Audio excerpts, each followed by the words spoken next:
साहित्य जानवी को अपने ऑफिस में रख लेता है और रात के समय वो और जानवी लिफ्ट के अंदर फंस जाते हैं। यहाँ पर साहित्य थोड़ा अजीब बिहेव करता है और एक कोने में जाकर बैठ जाता है। उसे शांत बैठा देख जानवी हिम्मत कर उसके पास जाती है और धीरे से उसके कंधे पर हाथ रखते हुए कहती है, साहित्य सर आप। जानवी ने अभी इतना कहा ही था कि तभी साहित्य उसकी तरफ देखता है। उसकी आंखें नम थीं। वो इस समय काफ़ी डरा हुआ था। साहित्य को इस हालत में देख जानवी को काफ़ी तकलीफ़ होती है और वो धीरे से साहित्य का हाथ पकड़ लेती है और उसके थोड़ा करीब बैठ जाती है और पूछती है, आप ठीक हो?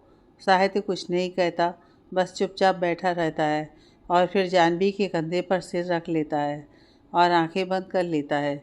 जानवी उससे पूछना चाहती थी कि वो ऐसे क्यों बिहेव कर रहा था, पर साहित्य की हालत देख वो चुप कर जाती है कि तभी लिफ्ट के अंदर रोशनी होती है और लिफ्ट चल पड़ती है और लिफ्ट नीचे जाकर रुकती है और दरवाज़ा खुलता है। दरवाज़ा खुला देख साहित्य जल्दी से अपनी जगह से खड़ा होता है और बिना जानवी की ओर देखे लिफ्ट से बाहर निकल जाता है और अपनी कार की तरफ चला जाता है। वहीं वहाँ पर खड़ा सिक्योरिटी गार्ड जल्दी से जानवी के पास आता है और कहता है, सर जी वो यहाँ पर थोड़ा शॉर्ट सर्किट हो गया था, इसलिए ऑफिस के अंदर अंधेरा हो गया था, पर मैंने जल्दी से सब ठीक करवा दिया था। पर मुझे सर काफ़ी गुस्से में लग रहे हैं, वो मुझे नौकरी से तो नहीं निकाल देंगे। जानवी उन्हें बेफिक्र होकर जाने को कहती है और ख़ुद साहित्य की ओर चल देती है। वहीं साहित्य जल्दी से अपनी कार के पास जाता है और पानी की बोतल निकाल एक ही बार में सारा पानी पी जाता है और कार के दरवाजे के साथ लगकर नीचे बैठ जाता है। उसकी सांसें तेज़ चल रही थी। जानवी उसके सामने आकर खड़ी हो जाती है और धीरे से कहती है, सर आप ठीक हो? साहित्य अपनी नज़रें उठाकर उसकी तरफ देखता है और कहता है, जो कुछ भी अभी हुआ उसके बारे में किसी को कुछ मत बताना। जानवी उसके चेहरे को देखती है जिस पर एक उदासी छाई हुई थी। वो आकर साहित्य के बगल में बैठ जाती है और उसके हाथ पर हाथ रखते हुए कहती है, मैं किसी से कुछ नहीं कहूँगी, पर आपकी ये हालत। साहित्य समझ जाता है कि वो क्या पूछना चाहती है और ना चाहते हुए भी वो उसे बताने लग जाता है, जानवी वो ये सब मुझे अंधेरे से डर लगता है क्योंकि इस अंधेरे ने मुझसे मेरा सब कुछ छीन लिया था। यह सब कहते हुए साहित्य किसी छोटे बच्चे की तरह लग रहा था और वहीं जानवी बड़े ध्यान से उसकी हर बात सुन रही थी। साहित्य आगे कहता है, वो हादसा, वो काली अंधेरी रात, उसे मैं कभी नहीं भूल पाता। जब मैं और मम्मा उस कार के अंदर बंद थे, तुम्हें पता है मैं चिल्ला रहा था कि कोई मदद करो मेरी, मम्मा को बचाओ, पर वहाँ पर कोई नहीं था। सिर्फ था तो अंधेरा, सिर्फ अंधेरा। और उस कार के अंदर ही मम्मा मुझे हमेशा के लिए छोड़कर चली गई और मैं वहीं पर बेहोश हो गया। और अगले दिन जब हॉस्पिटल में मुझे होश आया तो मैंने सबसे पूछा कि मम्मा कहाँ पर हैं, और दादू ने कहा कि वो। ये कहते हुए साहित्य की आंखों से आंसू लुढ़क कर उसके गाल पर आ गया था। और वहीं साहित्य की बातें सुनते ही जानवी को यह समझ आ गया था कि माया उसकी असली माँ नहीं है और उसे भी अपने माँ बाबा की याद आ गई और उसकी भी आंखें नम हो गईं। और फिर वो साहित्य से कहती है, अंधेरे होते ही ऐसे हैं, जैसे आपसे आपकी माँ को छीन लिया, वैसे मुझसे माँ पापा दोनों को। साहित्य उसकी तरफ हैरानी से देखता है तो जानवी उसे सब कह देती है कि कैसे उसके माँ बाबा उसे छोड़कर चले गए और उनके जाते ही सबने उसे मनहूस करार दे दिया। शायद उसकी तरफ देख रहा था तो जानवी कहती है, मेरा इस दुनिया में दादी और जतिन भाई के अलावा कोई भी नहीं है और दादी के लिए ही मुझे यहाँ पर ऐसे जियान बनकर आना पड़ा था। उसकी बात सुन साहित्य हमें सिर हिलाता है और फिर कुछ सोच अचानक से कहता है, आई एम सॉरी। जानवी झट से उसकी तरफ देखती है तो साहित्य कहता है, मुझे उस समय तुमसे ऐसे बात नहीं करनी चाहिए थी। मुझे पहले तुमसे पूछना चाहिए था कि तुमने क्यों यह सब किया, पर मैं क्या करता, मुझे ये सब अचानक से पता चला था और गुस्से में मैं वो सब कह बैठा। पर यकीन मानो मैं तुम्हारा दिल नहीं दुखाना चाहता था और मैं तुम्हारी दादी से मिलने भी आया था। पर वो। जानवी उसकी तरफ देखते हुए पूछती है, आप आए थे दादी से मिलने, पर मुझे क्यों नहीं दिखे कहीं? वो मैं वापस आ गया था। साहित्य इधर उधर देखते हुए कहता है, क्यों? जानवी फटाक से पूछती है। साहित्य को अब समझ में नहीं आ रहा था कि वो जानवी को क्या जवाब दे आखिर वो वापस तो इसलिए आ गया था कि जाह्नवी को किसी लड़के के साथ देख लिया था, पर अब उससे यह तो कह नहीं सकता था। इसलिए वो जल्दी से अपनी जगह से खड़ा होता है और कहता है, वो कुछ भी नहीं, अभी देर बहुत हो गई है, मुझे लगता है कि हमें चलना चाहिए। जाह्नवी भी उठ खड़ी होती है और अपनी घड़ी पर समय देखते हुए कहती है, अरे ये तो रात के 11 बज गए। दादी और भाई घर पर मेरे लिए परेशान हो रहे होंगे। उन्हें तो यही लग रहा होगा कि आपने मुझे मारकर कहीं दफना दिया होगा। जाह्नवी को पता ही नहीं चलता कि वो जल्दी जल्दी में क्या बोल जाती है, पर उसका कहा हर एक शब्द साहित्य सुन लेता है और उसकी आखिर वाली बात तो कुछ ज़्यादा ही गौर से सुन ली थी। साहित्य उसे घूरता है और कहता है, क्या मतलब है तुम्हारा? मैं क्या तुम्हें कोई क्रिमिनल लगता हूँ जो मारकर दफना दूंगा? बोलो। जाह्नवी हकलाते हुए कहती है, नहीं नहीं, ऐसा कुछ नहीं है, वो बस ऐसे ही। शायद आंखें छोटी कर उसे देखता है और कहता है, कार के अंदर बैठो। जाह्नवी उसे मना करने वाली थी, पर साहित्य का चेहरा देख कुछ बोल नहीं पाती है और कार के अंदर जाकर बैठ जाती है। और साहित्य ड्राइविंग सीट पर जाकर बैठ जाता है और कार स्टार्ट करता है और जाह्नवी से उसके घर का पता पूछता है। वहीं दूसरी तरफ दादी और जतिन घर के बाहर बैठे थे और जाह्नवी का इंतज़ार कर रहे थे कि तभी जतिन कहता है, दादी मैं बोल रहा हूँ, आपको पक्का जानू के साथ कुछ तो हुआ है जो वो अभी तक नहीं आई। मैं एक बार जाकर देख आता हूँ। दादी उसे समझाते हुए कहती हैं, जतिन इतना मत सोच, कुछ नहीं हुआ होगा गुड़िया को, वो आ जाएगी कुछ देर में। जतिन दादी के पास बैठ जाता है और कहता है, आप मानो चाहे मत मानो, पर आपको भी अंदर ही अंदर डर लग रहा है ना, कि जानू अभी तक क्यों नहीं आई। जतिन के इस सवाल पर दादी कुछ नहीं कहती हैं और सामने की ओर देखने लग जाती हैं। तभी घर के अंदर से निर्मला बाहर आती है और जतिन से कहती है, जतिन इतनी रात हो गई है, यहाँ पर क्या कर रहे हो? चल अंदर चल। जतिन उनकी तरफ देखता है और कहता है, वो हम लोग जाह्नवी का इंतज़ार कर रहे थे। जतिन की बात सुनते ही निर्मला अपने सर पर हाथ दे मारती है और कहती है, हे भगवान, ये लड़की अभी तक नहीं आई, पता नहीं कहाँ कहाँ किसके साथ गुल खिलाती फिर रही है। निर्मला की बात सुन दादी उसे गुस्सा से कहती हैं, अपनी ज़ुबान पर काबू रखो निर्मला। निर्मला दादी की तरफ देखती है और कहती है, अब आप ही बताओ माँ जी कि अच्छे घर की लड़कियाँ इतनी रात तक घर से बाहर रहती हैं क्या? मेरी मीसा को ही देख लो, घर पर ही है बेचारी, मुझसे पूछे बिना कहीं नहीं जाती। निर्मला ने अभी कहा ही था कि सभी को मीसा दूर से निखिल के साथ आती दिखाई देती है और उसे देखते ही निर्मला के माथे पर बल पड़ जाते हैं और वो उससे कहती है, मीसा बेटा तुम बाहर कब गई थी? मुझे बताकर जाना चाहिए था ना। इससे पहले कि मीसा कुछ कहती, जतिन बीच में बोल पड़ता है, क्यों माँ, आपकी लाडली ने बताया नहीं क्या आपको? निर्मला मीसा को अंदर आने को कहती हैं कि तभी उनके घर के सामने एक बहुत महंगी काले रंग की कार आकर रुकती है और जाह्नवी अपनी ओर वाला दरवाज़ा खोल बाहर निकलती है। उसने अपनी कैप उतार कर अपने बाल खुले छोड़ रखे थे। उसे देखते ही यहाँ जतिन और दादी खुश थे, वहीं निर्मला और मीसा चिढ़ जाती हैं। दूसरी ओर से साहित्य बाहर आता है और जाह्नवी के साथ आकर खड़ा हो जाता है, तो जाह्नवी साहित्य को दादी और जतिन से मिलवाती हैं। साहित्य आगे बढ़कर दादी के पैर छूता है और पूछता है, आपकी तबीयत अब कैसी है दादी? दादी मुस्कुराते हुए उसके सर पर हाथ रखती हैं और कहती हैं, ठीक हूँ बेटा, आप बताओ। साहित्य भी उन्हें ठीक हूँ कहता है और फिर जतिन से हाथ मिलाता है। अब उसे जतिन से कोई शिकायत नहीं थी, क्योंकि उसे पता चल गया था कि वो जाह्नवी का भाई है। वहीं मीसा अपना मुंह खोले साहित्य को देखे जा रही थी, क्योंकि उसने आज तक साहित्य जैसा हैंडसम आदमी नहीं देखा था और बाकी का काम तो साहित्य की कार ने कर ही दिया था। वो जल्दी से निखिल से अपना हाथ छुड़वाती है और साहित्य की ओर हाथ बढ़ाते हुए कहती है, हाय आई एम मीसा। साहित्य एक नज़र उसे देखता है और फिर दादी से कहता है, अच्छा दादी जी, अब मैं चलता हूँ। दादी उसे खाने के लिए पूछती है, पर साहित्य देर हो रही है कहकर वहाँ से निकल जाता है।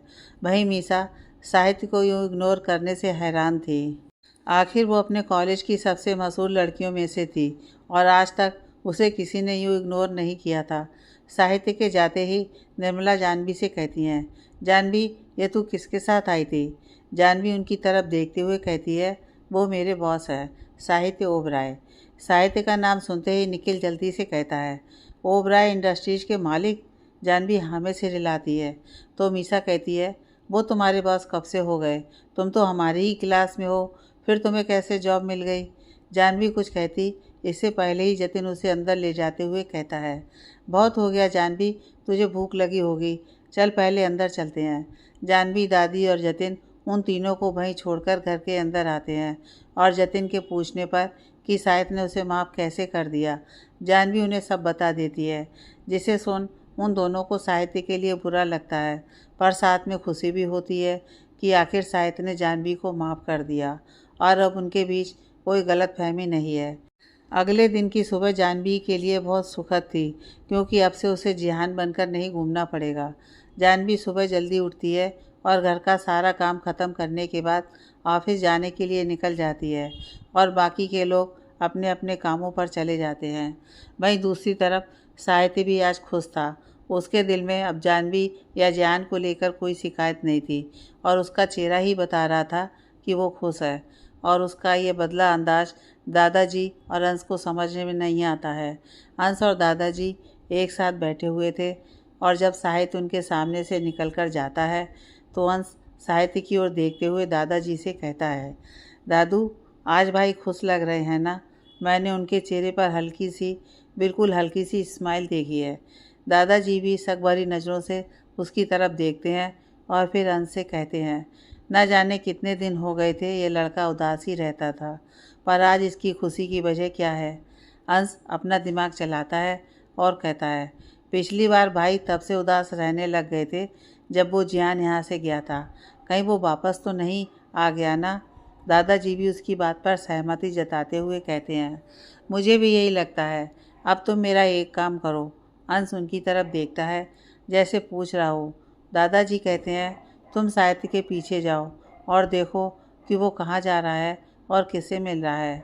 अंश हाँ से हिलाता है और साहित्य के पीछे चल देता है। कुछ ही देर में साहित्य ऑफिस पहुँच जाता है और अंदर जाते ही उसकी नज़र जानवी पर पड़ती है, जो बाहर वेटिंग एरिया में बैठी थी। क्योंकि उसे वहाँ कोई नहीं जानता था तो उसे अंदर नहीं जाने दिया गया था। साहित्य उसे इशारे से अपने पास बुलाता है और कहता है, तुम वहाँ पर क्यों बैठी थी?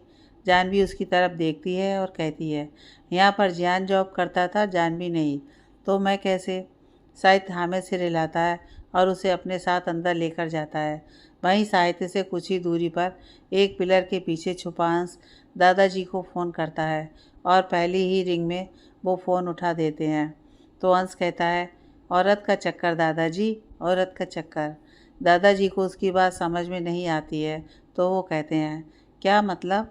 अंश उन्हें समझाते हुए कहता है, मतलब यह कि मैंने आपके प्यारे पोते को अभी एक लड़की के साथ देखा। वो उससे हंसकर बात कर रहे थे और वो लड़की भी उन्हें देखकर मुस्कुरा रही थी। शायद किसी लड़की से बात कर रहा था। कौन है वो? दादाजी चौंकते हुए पूछते हैं। तो अंश कहता है, अभी तो वो नहीं पता, बिग बॉस पर जल्दी ही डिटेक्टिव अंश ओबराय सब पता कर आपको बता देंगे।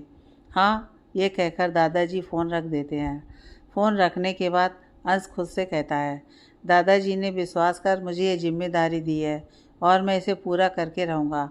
आज मिस्टर साहित्य ओबराय को रंगे हाथ पकड़ कर रहूँगा और यह भी पता करके रहूँगा कि उनका इस लड़की के साथ चक्कर चल रहा है या फिर उस मोटे जियान के साथ। अंश ये कहते हुए अपनी आंखों पर काला चश्मा चढ़ाता है और साहित्य के पीछे पीछे चल देता है, पर उससे छुपते हुए। वहीं साहित्य जानवी को लेकर अपने केबिन में आता है और उसे अपने सामने बैठने को कहता है और फिर उसे कुछ काम समझाता है, क्योंकि जानवी को अभी ज़्यादा कुछ नहीं करना आता था। जो उसे बताया जाता था वो उस हिसाब से ही करती थी, इसलिए शायद खुद उसे समझा रहा था। फिर शायद उसे कोई काम करने को देता है और ख़ुद भी अपने काम में लग जाता है, पर उसकी नज़रें सिर्फ और सिर्फ जानवी पर ही थीं। वो बस उसे ही निहारे जा रहा था और इस समय उसके चेहरे पर एक बहुत प्यारी सी स्माइल थी, जो शायद आज ही देखने को मिल रही थी। और वहीं साहित्य की ये हरकतें बाहर खड़ा हंस अच्छे से नोट कर रहा था और साथ साथ सीधा प्रसारण दादाजी को सुना रहा था। तभी जानवी का ध्यान साहित्य पर जाता है और वो हड़बड़ाकर इधर उधर देखने लग जाता है और फिर अपने काम में लग जाता है। तभी साहित्य को कुछ ध्यान आता है और वो जानवी से कहता है, जानवी, तुम कितने साल की हो? जानवी उसकी तरफ देखती है और कहती है, वो मैं 20 साल की हूँ। साहित्य हाँ में सिर हिलाता है और फिर कहता है, तो इसका मतलब अभी तुम कॉलेज में होगी ना। जानवी हाँ में सिर हिलाती है तो साहित्य कहता है, तो फिर तुम यहाँ क्या कर रही हो? आई मीन कि तुम्हें अभी कॉलेज में होना चाहिए था ना, तुम्हारी क्लास वगैरह तो चालू ही होंगी। जानवी उसकी तरफ देखते हुए कहती है, हाँ क्लास तो हैं, पर मैं मेरी दोस्त से नोटिस लेकर पढ़ लेती हूँ, और वैसे भी अभी मुझे काम ही करना है। शायद उसे समझाते हुए कहता है, हाँ जानवी, तुम नोटिस से कर लेती होगी, पर जो क्लास में सिखाया जाता है वो तुम्हें कैसे पता चलता होगा? और वैसे भी अभी तुम्हें अपनी स्टडी पर ध्यान देना चाहिए, ना कि काम पर। जानवी अपना सिर झुका लेती है और कहती है, वो सर, अभी मैंने अपनी फ़ीस नहीं दी है और उसके लिए तो मुझे काम करना ही होगा ना। शायद उसकी बात समझ जाता है और कहता है, अगर यही बात तो मैं तुम्हारी फ़ीस पे कर देता हूँ, तुम बाद में मुझे लौटा देना।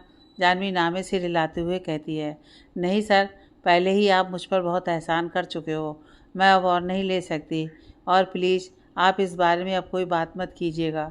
साहित्य समझ जाता है कि जानवी बाकियों की तरह नहीं है और वो हाँ में सिर हिला देता है, पर उसके दिमाग में अभी भी कुछ ना कुछ चल रहा था। जानवी अपना काम करने लग जाती है और साहित्य फ़ोन पर बात करने के लिए वहाँ से बाहर चला जाता है और लगभग 10 मिनट के बाद वापस आता है। लंच टाइम में साहित्य और जानवी एक साथ बैठकर लंच कर रहे थे और इसी कारण ऑफिस के लोग हैरान थे कि आज उनके बॉस को क्या हो गया है। पहले तो वो एक लड़की को अपने साथ अंदर लेकर आए और फिर पूरा दिन वो उसके साथ ही रही, और अब वो उसके साथ लंच कर रहे हैं। वहीं साहित्य जानवी का ऐसे ध्यान रख रहा था जैसे वो उसकी ज़िंदगी की सबसे कीमती चीज़ हो। उसने खुद से ही जानवी की प्लेट में खाना निकाल कर रखा और फिर दोनों ने साहित्य के केबिन में ही नाश्ता किया, और शाम के समय वो दोनों जानवी के घर के लिए निकल गए।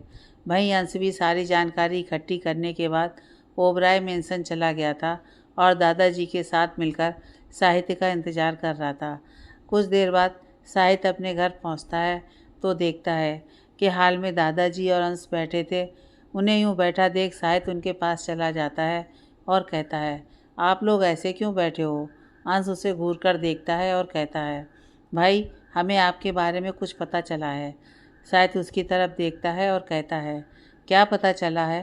अंश दादाजी की ओर देखता है तो वो उसे बोलने का इशारा करते हैं, तो अंश अपनी जगह से खड़ा होता है और साहित्य के कंधे पर हाथ रखते हुए गंभीर होकर कहता है, इट्स ओके भाई, आपको चिंता करने की कोई ज़रूरत नहीं है और इसमें आपकी कोई भी गलती नहीं है।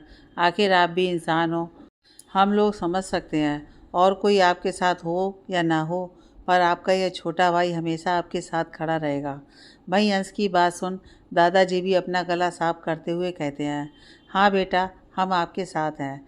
साहित्य पहले अंश को और फिर दादाजी को देखता है, क्योंकि उसे कुछ समझ में नहीं आ रहा था कि ये दोनों क्या बात कर रहे हैं और उसने ऐसा क्या कर दिया कि अंश उसके साथ खड़े होने की बात कर रहा है। वो अभी कुछ सोच ही रहा था कि दादाजी की आवाज़ उसके कानों में पड़ती है, साहित्य बेटा, आपको उन दोनों में से एक को चुनना होगा, क्योंकि दो नावों में सवार होना खुद के लिए हानिकारक होता है। शायद उनकी बात सुन मन ही मन खुद से कहता है, दादाजी को कैसे पता चला कि अभी मैं दो प्रोजेक्ट को लेकर उलझा हुआ हूँ कि उनमें से कौन सा सही रहेगा? शायद इस अंश के बच्चे ने कहीं से पता कर लिया होगा और बताया होगा।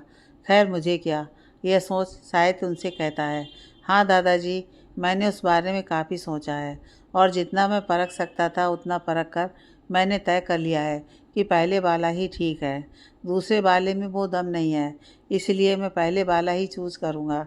साहित्य की बात सुन दादाजी कहते हैं, ठीक है बेटा, जैसी आपकी मर्ज़ी। कि तभी अंश कहता है, ठीक है भाई, मैं भी आपसे कोई शिकायत नहीं करूँगा और आप मायूस मत होना, आप मेरे बच्चों के साथ खेल लिया करना।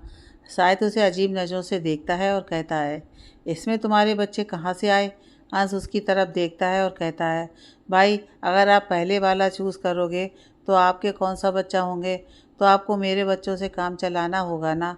शायद अजीब मुंह बनाए कहता है, मेरे बच्चों का इस प्रोजेक्ट से क्या लेना देना है, और मैं क्यों तुम्हारे बच्चों से काम चलाऊं? अंश साहित्य की तरफ देखता है और दादाजी से कहता है, देखा दादाजी, भाई तो अभी से पागल हो चुके हैं, अब मेरा क्या होगा? कौन मेरी जिम्मेदारी उठाएगा? कौन? वही साहित्य की बात सुन दादाजी कहते हैं, तुम किसी प्रोजेक्ट के बारे में बात कर रहे हो क्या? साहित्य कहता है, भाई जिसके बारे में आप अभी बात कर रहे थे, ऑफिस वाला प्रोजेक्ट जिनमें से मैं एक चूज़ करने वाला हूँ।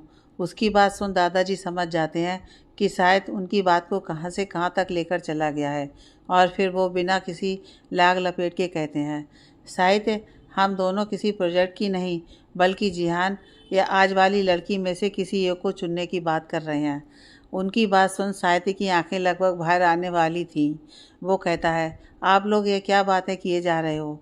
अंश कहता है, वही जो आप कहने से डर रहे थे कि आप वो हो और आप जिहान और उस लड़की दोनों को पसंद नहीं प्यार करते हो। साहित्य सदमे में आ चुका था और वो धम से सोफे पर बैठ जाता है और अपने सर पर हाथ रख लेता है और खुद से कहता है, मुझे अब पता चल चुका है कि अंश में कम दिमाग का गुण कहाँ से आया है। जैसा पोता वैसा दादा। यह कहते हुए साहित्य एक नज़र दादाजी को देखता है और फिर अपना सिर झटकते हुए कहता है, आप लोग गलत समझ रहे हो, ऐसा कुछ भी नहीं है, और वो जिहान ही आज वाली लड़की है, यानी कि जानवी है। अंश और दादाजी हैरानी से उसकी तरफ देखते हैं तो साहित्य उन्हें सब कुछ सच सच बता देता है कि कैसे जानवी जिहान बनकर वहाँ आई और उसने ऐसा क्यों किया। साहित्य की बात पूरी होते ही दादाजी सोच में डूब जाते हैं और कहते हैं, अच्छा तो यह बात थी, पर मुझे एक बात बताओ, जब तुम्हें पता चल चुका है कि वो लड़का नहीं लड़की है, यानी उसने तुम्हें धोखा दिया है, तो फिर भी तुमने उसे वापस ऑफिस में क्यों रखा हुआ है? और जैसा कि अंश ने बताया था कि तुम उसकी इतनी केयर क्यों कर रहे थे? अंश भी उनका समर्थन करते हुए कहता है, बोलो बोलो। उनकी बात सुन साहित्य खुद से कहता है, अब क्या कहूँ, पूरा फंस गया, और सोचता है कि वो क्या कहे, पर जब उसे कोई रास्ता नहीं मिलता तो वो कहता है, वो रात बहुत हो गई है और मुझे लगता है कि हमें सो जाना चाहिए।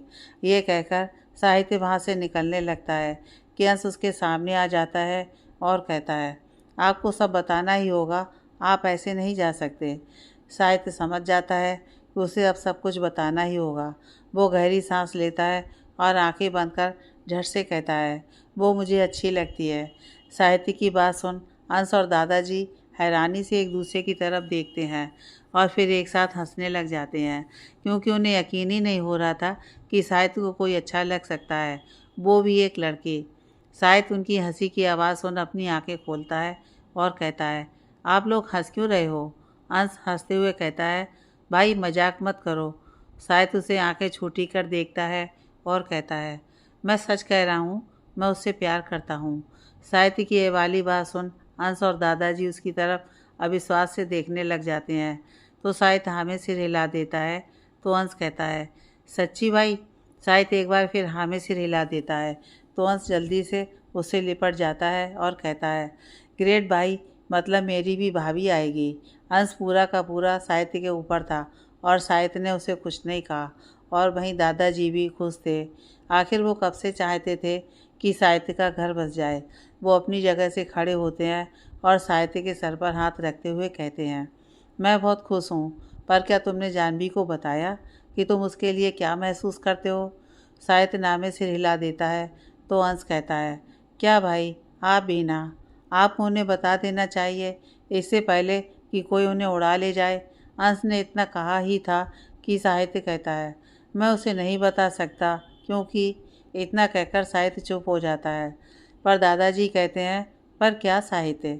साहित्य अपना सिर झुकाए हुए कहता है, क्योंकि दादाजी, उसके और मेरे बीच में बहुत फासले हैं। दादाजी उसे देखते हुए कहते हैं, मैं कुछ समझा नहीं। साहित्य कहता है, दादाजी, वो अभी सिर्फ अंश की जितनी ही है, 20 साल की, और मैं 28 साल का, और क्या आपको लगता है कि वो मुझे पसंद करेगी? अंश कहता है, तो क्या हुआ भाई, हमें क्या चाहिए, यही ना कि आप उनसे प्यार करते हो? और रही बात उम्र की, तो आपने प्रियंका और निक जोन्स को तो देखा ही होगा, और अगर आपकी वो आपको पसंद करती होगी तो मान जाएगी, वरना आप अपने टूटे दिल के साथ ज़िंदगी जी लेना, और आपके लिए सैड सॉन्ग मैं ढूंढ कर दे दूँगा, और शराब आप बाहर से ही पी कर आ जाया करना, और यहाँ वहाँ गिरते पड़ते रहना। मैं दिल पर पत्थर रख कर आपका पूरा बिजनेस संभाल लूँगा। हालांकि मुझे थोड़ा दुख तो होगा ही, पर क्या करूँ, आपके साथ साथ दादू की जिम्मेदारी भी मुझ बेचारे के कंधे पर होगी ना। और फिर मेरी बीवी की और मेरे बच्चों की भी, तो इसलिए मुझे काम तो करना ही होगा। और फिर मैं आपकी शादी अपनी पसंद की लड़की से करवा दूंगा और शायद आप थोड़ा बहुत सुधर जाएंगे। अंश ये सब कहकर गहरी सांस छोड़ता है और पलटकर देखता है तो वहाँ पर ना साहित्य था और ना दादाजी, और उन्हें ना देख अंश खुद से कहता है, ये दोनों कहाँ चले गए? लगता है स्टडी रूम में होंगे, मैं वहीं जाता हूँ। इस समय भाई को मेरे अनमोल ज्ञान की बहुत ज़रूरत है, वरना वो कुंवारे ही रह जाएंगे। यह कहकर अंश स्टडी रूम की तरफ चला जाता है। वहीं स्टडी रूम में दादाजी और साहित्य बैठे थे, जो अंश की बातों से पककर वहाँ से आ गए थे। दादाजी साहित्य को समझा रहे थे कि उसे इस सब के बारे में सोचे बिना एक बार जानवी से अपने दिल की बात कहनी चाहिए, पर साहित्य का मन नहीं मान रहा था। इसलिए दादाजी कहते हैं, साहित्य, मैं जानता हूँ बच्चे कि आपके दिल में इस समय बहुत उलझने हैं, पर एक बार आप मेरे कहने पर जानवी से बात करके तो देखिए। हो सकता हो कि वो भी आपको पसंद करती हो, तभी तो वो सारी सच्चाई खुलने के बाद भी आपसे माफ़ी मांगने आई। अगर उसके दिल में आपके लिए कुछ ना होता तो वहीं अपनी ज़िंदगी फिर से शुरू कर सकती थी और आपको भूल सकती थी, पर वो आई शायद आपके लिए। शायद उनकी बात सुन कहता है, शायद आप सही कह रहे हो, मुझे एक कोशिश करनी चाहिए, पर उससे पहले मुझे एक और बहुत ज़रूरी काम करना है। कौन सा काम? दादाजी पूछते हैं तो शायद कुछ कहने ही वाला था कि अंश भागता हुआ वहाँ आता है और उन दोनों को घूरते हुए कहता है, आप लोग यहाँ चले आए मुझे अकेला वहाँ छोड़कर। साहित्य और दादाजी एक दूसरे की तरफ देखते हैं तो साहित्य कहता है, वो हम लोग बातें करते करते यहाँ आ गए और भूल गए कि तुम भी हमारे साथ वहाँ पर थे। अंश उसे घूरता है और कहता है, आप लोग मुझे भूल गए, मुझे, द ग्रेट अंश ओबराय को? फिर कुछ सोचने के बाद कहता है, पर इसमें भाई आपका भी कोई कसूर नहीं है। मैं समझ सकता हूँ कि अब धीरे धीरे आपकी उम्र हो रही है ना, ऐसे में अक्सर आदमी भूलने लग जाता है। अंश की बात सुन साहित्य का मुंह खुला का खुला रह जाता है और वो खुद से मन ही मन कहता है कि उसकी उम्र इतनी भी नहीं हुई है और ये अंश का बच्चा कैसे उसे बूढ़ा कह सकता है। अंश उन दोनों की तरफ देखता है और कहता है, खैर अभी मुझे बहुत नींद आ रही है, पर हाँ सुबह तक भाई मैं आपको सारे टिप्स दे दूँगा और आप उन्हें उनके साथ आजमा कर देखना और एक ही बार में देखना वो आपकी बाहों में होंगी। यह कहकर अंश वहाँ से चला जाता है और दादाजी अपना सिर हिला देते हैं और खड़े होते हुए कहते हैं, अच्छा बेटा अब मैं भी चलता हूँ, पर तुम इस बात पर गौर से सोचना और फिर ही आगे कोई कदम उठाना। साहित्य हाँ में सिर हिलाता है और दादाजी के जाने के बाद वो अपने कमरे में चला जाता है और वहाँ जाकर शीशे के सामने खड़ा हो जाता है और घूम घूम कर खुद को देखता है और कहता है, कहीं से भी तो नहीं लगता कि मेरी उम्र बढ़ रही है। खराबी मुझ में नहीं, अंश के दिमाग में है। ऐसे ही कुछ भी बोलता रहता है। मैं अभी भी वैसा ही हूँ जैसा कि कॉलेज के दिनों में था, एकदम हैंडसम। ये कहता हुआ साहित्य अपने बालों में हाथ घुमाता है और नहाने चला जाता है। साहित्य अंश और दादाजी को बता देता है कि वो जानवी से प्यार करता है और वो उन्हें अपने दिल की बात जानवी को बताने के लिए कहते हैं। अगली सुबह हमेशा की ही तरह जानवी सुबह तैयार हो जाती है और ऑफिस जाने के लिए घर से निकल जाती है, पर तभी बीच रास्ते में उसे किसी का फ़ोन आता है और उसे सुनने के बाद वो ऑफिस जाने की जगह कहीं और जाने लगती है। वहीं दूसरी तरफ साहित्य सुबह सुबह अपने घर से निकलता है और कुछ ही देर में वो अपनी कार एक घर के आगे रोकता है और फिर अंदर चला जाता है। काफ़ी देर अंदर रहने के बाद वो बाहर आता है और इस समय उसके चेहरे पर एक मुस्कुराहट थी, जिसे देख पता चल रहा था कि शायद आज बहुत खुश है, और इसके बाद वो वहाँ से चला जाता है।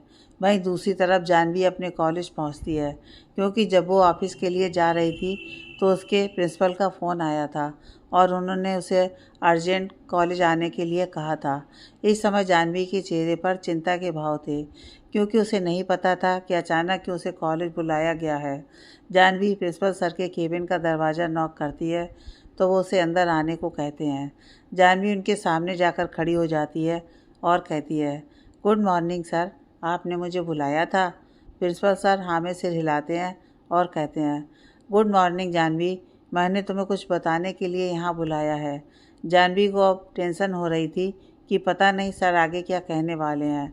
तभी प्रिंसिपल सर कहते हैं, जानवी तुम्हारे लिए एक खुशखबरी है। जानवी उनसे पूछती है, क्या सर? वो खुशखबरी यह है कि तुम्हें स्कॉलरशिप मिला है। मुझे सर, पर अचानक कैसे? कुछ बातें अचानक ही होती हैं बेटा। वो क्या है कि एक बड़ी कंपनी के ओनर ने अपनी माँ के नाम पर यह स्कॉलरशिप शुरू की है और उन्होंने हमसे कुछ ज़रूरतमंद और होनहार विद्यार्थियों की एक लिस्ट मांगी थी जिसमें तुम्हारा नाम भी था, और जिस कारण तुम्हें स्कॉलरशिप मिली है और उसके चलते तुम्हारी आगे की सारी पढ़ाई फ्री होगी। प्रिंसिपल सर की बात पूरी होते ही जानवी के चेहरे पर मुस्कान छा जाती है और वो उनसे बाकी की जानकारी और फॉर्म फिल करने के बाद वहाँ से चली जाती है। कॉलेज के बाहर आते ही जानवी खुद से कहती है, थैंक यू भगवान जी, सब अच्छा करने के लिए, कि तभी उसे सुहानी दूर से आती दिखाई देती है जो उसी की तरफ आ रही थी। वो भागकर आ रही थी और वो जल्दी से जानवी से लिपट जाती है और कहने लग जाती है, फाइनली आज तो कॉलेज आ ही गई। पता है मुझे यहाँ कितना अकेला महसूस होता था। जानवी मुस्कुरा देती है और कहती है, अब से तुझे अकेला नहीं लगेगा क्योंकि मैं यहीं पर होंगी। इसके बाद सुहानी उसे अपने साथ लेकर घर जाती है और शाम तक वहीं रहती है। आखिर जब शाम को जानवी अपने घर पहुंचती है और अपने कमरे में जाती है तो उसे वहाँ दादी नहीं मिलती, तो वो घर के अंदर जाती है और दादी को ढूंढने लग जाती है, पर उसे दादी कहीं नहीं दिखाई देती हैं और ना ही जतिन कहीं दिखाई दे रहा था। उन्हें वहाँ ना पाकर जानवी परेशान हो जाती है और फिर खुद से कहती है, ये दोनों कहाँ चले गए? शायद कहीं बाहर गए होंगे, बाहर जाकर देखती हूँ। यह कहकर जानवी घर से बाहर आती है और आसपास देखने लग जाती है, पर वहाँ पर कोई भी नहीं था। धीरे धीरे रात हो जाती है और जिस कारण जानवी की परेशानी बढ़ती जा रही थी। वो वापस घर आने लगती है कि तभी पीछे से कोई आकर उसके कंधे पर हाथ रखता है और जब जानवी पलटकर देखती है तो कहती है, जी आप कौन? जानवी के सामने खड़े शख्स ने अपने चेहरे पर कपड़ा बांधा हुआ था और उसके सर पर एक टोपी थी। वो जानवी से कुछ कहता है और उसकी बात सुन जानवी टेंशन में आ जाती है और उस आदमी के साथ चल देती है। कुछ ही देर में वो आदमी और जानवी एक जगह पर पहुंचते हैं। यहाँ दूर दूर तक कुछ भी दिखाई नहीं दे रहा था। वहाँ चल रही ठंडी हवाएं जानवी के पास से गुजर रही थीं और बहते पानी की आवाज़ उसके कानों में सुनाई दे रही थी। अंधेरा हो जाने के कारण जानवी को अब डर भी लगने लगा था, पर फिर भी वो दादी और जतिन के लिए वहाँ पर आ गई थी। जानवी बिना पीछे पलटे उस आदमी से कहती है, आपने तो कहा था कि दादी और जतिन भाई आपके पास हैं, कहाँ पर हैं वो, और आपने क्यों उन्हें किडनैप किया है? जानवी की बात का वो शख्स कोई जवाब नहीं देता और अपने सवाल का जवाब न पाकर जानवी पीछे पलटती है तो वहाँ पर उसके सिवाय कोई भी नहीं था। जानवी इधर उधर देखने लग जाती है। वो लगभग रोने की कगार पर थी कि तभी उसे थोड़ी दूर पर हल्की रोशनी होती है और जिस चीज़ पर रोशनी पड़ रही थी उसे देख जानवी हैरान थी। दरअसल वहाँ पर एक बड़ी सी तस्वीर रखी हुई थी जिसमें जानवी, जियान और साहित्य की तस्वीर थी जो उन्होंने लंदन में खींची थी। जानवी अभी उस तस्वीर को देख ही रही थी कि तभी एक और लाइट जलती है जो सीधा दूसरी तस्वीर पर पड़ रही थी और उसमें भी जानवी और साहित्य की ही तस्वीर थी। और तभी एक और तस्वीर पर रोशनी पड़ती है जिसमें जानवी की हंसती हुई तस्वीर थी जो कि साहित्य के केबिन में खींची गई थी। और इसके बाद एक और तस्वीर जिसमें जानवी के बचपन की एक तस्वीर थी। उन तस्वीरों को देखते हुए जानवी के चेहरे पर हल्की मुस्कुराहट आ जाती है कि तभी माहौल में एक आवाज़ गूंजती है और उस आवाज़ को सुन जानवी की मुस्कान और लंबी हो जाती है क्योंकि ये आवाज़ किसी और की नहीं बल्कि साहित्य की थी। पर अभी उसे सिर्फ आवाज़ सुनाई दे रही थी, साहित्य कहाँ है ये उसे नहीं पता था। तभी साहित्य कहता है, जियान नहीं, सॉरी जानवी, मेरी जानवी, मुझे पता है तुम ये सब देख हैरान होगी कि ये सब क्या चल रहा है और इस सब के बारे में मैं तुम्हें अच्छे से बता दूंगा, पर उससे पहले यह जान लो कि तुम्हारी दादी और भाई बिल्कुल ठीक है और यहीं पास से ही तुम्हें देख रहे हैं। साहित्य ने इतना कहा ही था कि जानवी से कुछ दूरी पर एक जगह छुपकर बैठे दादी, जतिन और अंश जानवी को देखते हैं और अंश दादी और जतिन से कहता है, मुझे तो यकीन ही नहीं हो रहा है कि मेरा भाई सच में आपकी पोती को प्रपोज करने वाला है दादी जान। उसकी बात सुन जतिन कहता है, हाँ पर यकीन कर लो भाई, ये सच है और हम सबकी आंखों के सामने है। अंश हाँ में सिर हिलाता है और फिर दादी कहती हैं, हमारा काम था जानवी को यहाँ लेकर आना और वो हमने कर दिया, और अब चलो यहाँ से मेरी पोती और मेरे साहित्य को अकेला छोड़ दो। अंश नामे सिर हिलाता है और कहता है, दादी जब हम इतनी देर रुक गए तो थोड़ी देर और बैठते हैं यहाँ पर। मुझे देखना है कि मेरा भाई भाभी को किसमिस कर पाएगा या नहीं। अंश ने इतना कहा ही था कि दादी और जतिन आंखें बड़ी किए उसे देखते हैं और सिचुएशन समझते हुए वो कहता है, वो मेरा मतलब था कि आजकल तो ये सब नॉर्मल है ना, तो बस ऐसे ही। ये कहकर अंश अपना सिर झुका लेता है और फिर वो तीनों वहाँ से चले जाते हैं। वहीं दूसरी तरफ साहित्य आगे कहता है, जानवी मुझे समझ में नहीं आ रहा है कि मैं कैसे कहूँ ये सब कैसे हो गया, पर जो भी ये था बहुत अच्छा था और उससे भी अच्छा यह था कि अब मुझे तुमसे हुआ है। जानना चाहती हो वो क्या है? जानवी इधर उधर देखते हुए हाँ में सिर हिला देती है। तो इसका इशारा पाते ही साहित्य कहता है, इश्क वाला लव। साहित्य के मुंह से अपने लिए प्यार का इजहार सुनते ही जानवी तो मानो आसमान में थी। आखिर वो भी तो साहित्य को चाहती थी। साहित्य आगे कहता है, जानवी मुझे पता है तुमने बचपन से बहुत कुछ सहा है और जो आज तक सह रही हो, पर यकीन मानो मैं तुम्हें दुनिया की सारी खुशियाँ देना चाहता हूँ और तुमसे यह वादा भी करता हूँ कि कभी भी मेरे कारण दुनिया में सबसे सुंदर इन आँखों में कभी आंसू नहीं आएंगे। साहित्य के इतना कहते ही जानवी थोड़ी इमोशनल हो जाती है कि तभी उसके ठीक सामने, यहाँ पर पहले काफ़ी अंधेरा था, वहाँ पर रोशनी होती है और वहाँ पर खड़ा था साहित्य, जिसके हाथ में एक माइक था। साहित्य ने ब्लैक कलर का सूट पहना हुआ था और हमेशा की ही तरह वो बहुत डैशिंग लग रहा था। साहित्य धीरे धीरे चलकर जानवी के पास आता है और इसी के साथ चारों ओर रोशनी हो जाती है और सब कुछ साफ साफ दिखाई देने लग जाता है। इस समय जानवी और साहित्य बीच साइड खड़े थे और वहाँ पर चल रही ठंडी और धीमी हवाएं माहौल को और खुशनुमा और रोमांचक बना रही थीं। साहित्य जानवी के सामने आकर घुटने के बल बैठ जाता है और उसके आगे अपना हाथ बढ़ाते हुए कहता है, जानवी मुझे प्यार का इजहार कैसे करते हैं वो तो नहीं पता, क्योंकि आज तक किसी से किया ही नहीं, पर इतना कह सकता हूँ कि मैं साहित्य ओबराय तुमसे बहुत बहुत प्यार करता हूँ। I love you miss Malhotra. क्या तुम भी मुझसे उतना ही प्यार करोगी? Will you be mine for your whole life? I promise I will never leave you like others. Sahitya इतना कहकर बड़ी उम्मीद और प्यार भरी नज़रों से जानवी की ओर देखने लग जाता है और तभी जानवी की आंखों से आंसू लुढ़क कर उसके गाल पर आ जाता है और वो हाँ में सिर हिलाती है और साहित्य के हाथ में अपना हाथ दे देती है और साहित्य भी उसका हाथ कसकर थाम लेता है और फिर खड़े होकर जानवी की आंखों से बह रहे आंसू साफ करता है और उसे रोने के लिए मना करता है।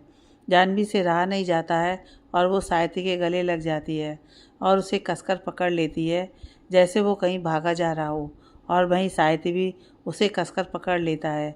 तो जानवी कहती है, आई लव यू। कुछ देर बाद जब वो दोनों अलग होते हैं तो जानवी बच्चों की तरह मुंह बनाते हुए कहती है, मेरी रिंग कहाँ है? साहित्य उसकी तरफ देखता है और कहता है, कौन सी रिंग? जानवी उसे आंखें छोटी किए देखती है और कहती है, आपको नहीं पता जब आप किसी को प्रपोज करते हो तो उसे रिंग पहनाते हो।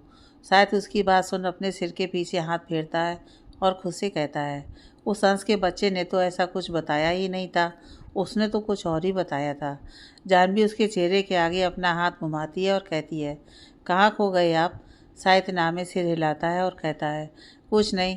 तभी उन दोनों के कानों में किसी की आवाज़ पड़ती है और वो दोनों उस तरफ देखते हैं और उनके सामने खड़ा अंश कहता है, भाई आप रिंग नहीं लेकर आए? साहित्य उससे कहता है, तुम यहाँ क्या कर रहे हो? अंश कहता है, वो सब छोड़ो, पर आप रिंग कैसे भूल सकते हो? शायद जल्दी जल्दी से बोलने लग जाता है, वो तुमने थोड़ी बताया था कि रिंग लेकर आनी है। तुमने तो कहा था कि अगर जानवी मान गई तो उसे किस कर देना, लड़कियों को अच्छा लगता है। साहित्य बिना सोचे समझे ये बोल देता है और वहीं उसकी बात सुन जानवी आंखें बड़ी किए कभी उसे देखती तो कभी अंश को, जो खुद साहित्य की बात सुन हैरान था और मन ही मन उसे कोस रहा था कि ये बात सबके सामने थोड़ी बोलनी थी। जब साहित्य को ध्यान आता है कि उसने अभी अभी क्या बोल दिया तो वो जानवी की ओर मुँह करता है और मासूम सा चेहरा बनाकर कहता है, वो जानवी मैंने कुछ नहीं किया, वो तो बस इसने कहा था सच्ची। जानवी साहित्य की तरफ देखती है और हंसने लग जाती है और कहती है, मैं गुस्सा नहीं हूँ सच में, और मुझे कोई रिंग विंग नहीं चाहिए। साहित्य उसकी तरफ देख मुस्कुरा देता है और वहीं अंश उन दोनों को देखते हुए कहता है, क्या अब ये मेरी भाभी हैं? साहित हाँ में सिर हिला देता है और खुशी से उछलते हुए जानवी के गले लग जाता है और कहता है, अब से आप मेरी जियान भाभी। अंश की बात सुन साहित और जानवी दोनों हंस देते हैं और फिर वो तीनों मुस्कुराते हुए वहाँ से चले जाते हैं। आगे की कहानी नेक्स्ट पार्ट में।